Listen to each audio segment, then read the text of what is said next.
అందుకే మీకు వినాయకుడిలో ఉన్న గొప్పతనం ఏమిటో తెలుసా అండి?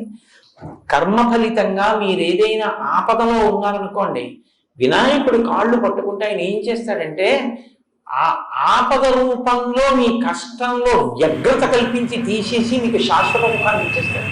కాబట్టి గణపతి చాలా గొప్పగా అనుగ్రహిస్తాడు. మహానుభావుడు వినాయకుడు. వికటో, ఆయన చేసే పనులు హాస్యస్ఫోరకంగా ఉంటాయి, కానీ ఆయన చాలా బాగా అనుగ్రహించేటటువంటి స్వరూపం ఉన్నాడు. ఆయన చేసే పనులు ఏట్రైలాగా అనిపిస్తాయి, కానీ